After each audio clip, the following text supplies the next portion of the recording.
Welcome to my discussion on the genre survival horror. The two games I will be comparing today come from the same franchise. This franchise is Resident Evil. The two games I will be discussing are Resident Evil 1 Remake and Resident Evil 7. Resident Evil 1 Remake was released January 19th, 2015, and Resident Evil 7 released January 24th, 2017. Both games were published by Capcom. Resident Evil 1 and Resident Evil 7 both contain different difficulty levels. However, Resident Evil 1 also contains two characters to choose from. This impacts what happens during the game and the characters you meet. Also, each character has its benefits and drawbacks. For example, the male character has more health points, but he has less carrying space, whereas the female has more carrying space but less health. In Resident Evil 1, the objective is to fight your way through a mansion littered with the undead, trying to find a member of your team while finding a way out. During the game, you uncover the secrets of a pharmaceutical company known as Umbrella, and their shady dealings in hidden research projects. This is a narrative-based game, as the game wouldn't fundamentally work without the narrative that is currently present. Attacked by a group of about 10 people. Victims were apparently eaten. The Bravo team was sent in to investigate, but we lost contact. Look, Chris.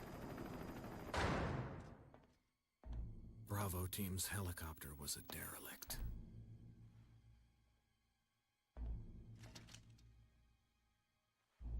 Save for the remaining body of Kevin. Similar to Resident Evil 1, Resident Evil 7 has you searching for your missing wife, while avoiding a murdered family, all while trying to escape from their home. During the game, you fight against different members of this family that have been infected by a virus that makes them lose control of themselves. Like Resident Evil 1, this is a narrative-driven game, as without the narrative aspect of the game, it wouldn't work very well.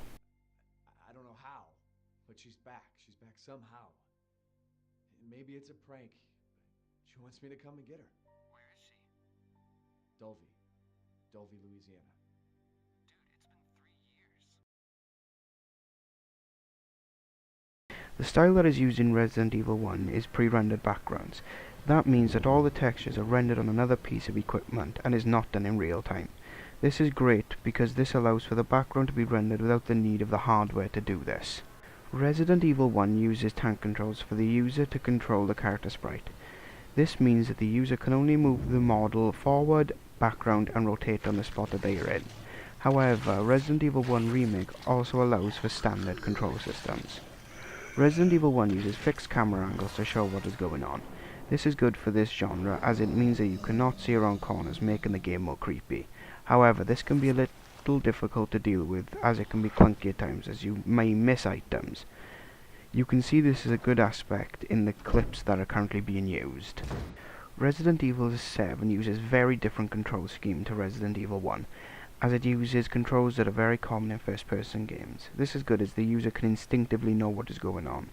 Also, the camera angles are very different in this game, as it uses a first-person view rather than the fixed camera angles. This is equally as good at times as it means you can only see what is in front of your character, and things may sneak up behind you, making the game a lot more creepy.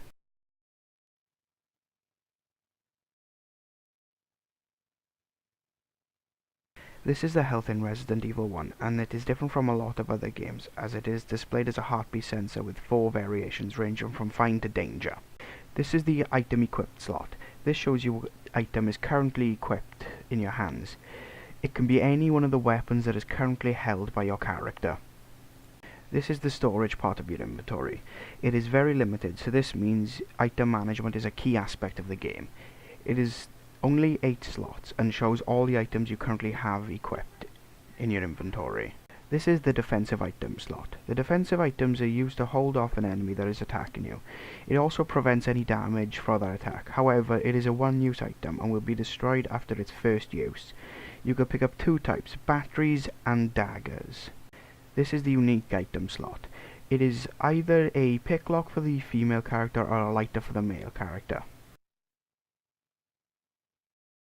This is the Resident Evil 7 inventory screen.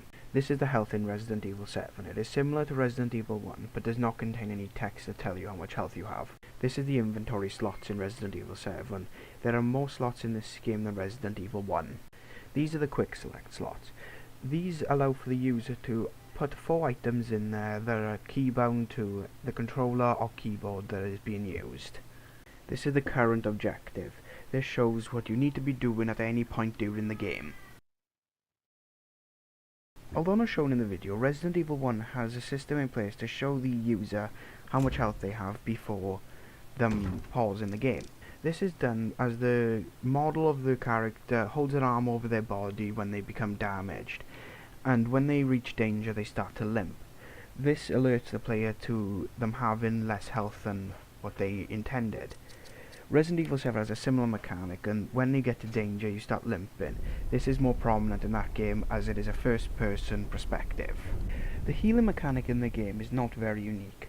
However, one part of it that is unique is the fact that there are different healing items that when combined together allow for different amounts of healing. This is similar to Resident Evil 7, but instead of using the herbs like in Resident Evil 1, it uses first aid bottles.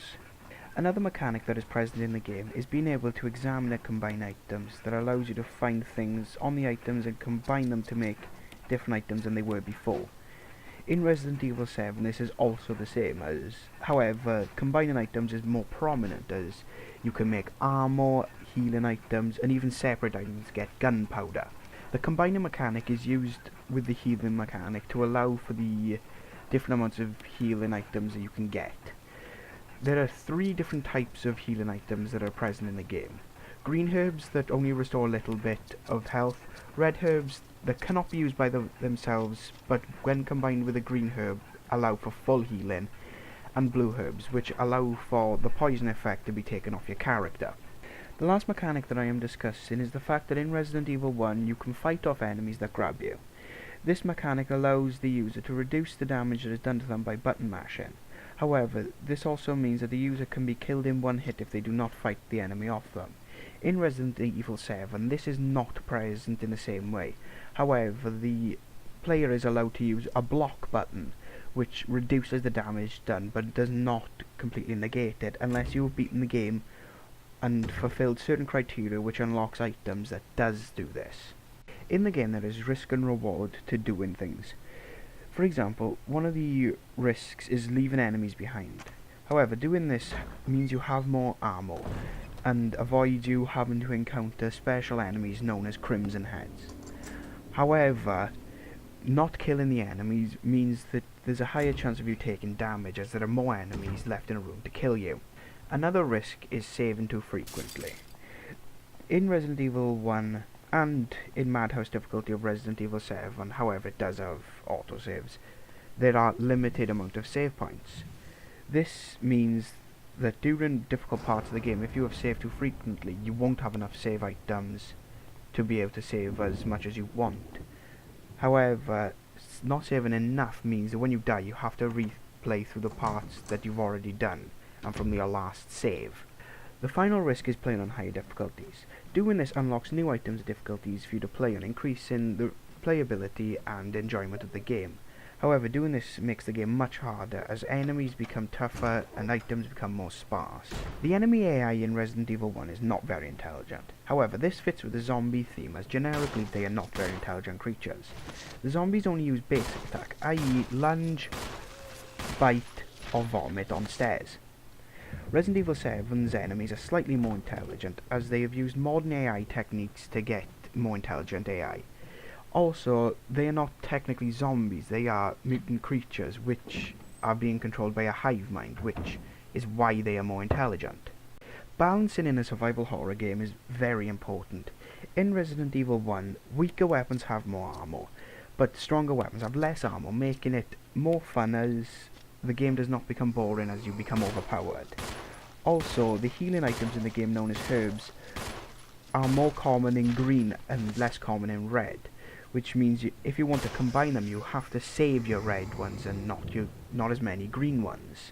However, in Resident Evil 7 there are unlockables that take away the balancing effects in the game. For example, infinite armor. This means you do not have to worry about how much armor you have or even the inventory spaces that it takes up.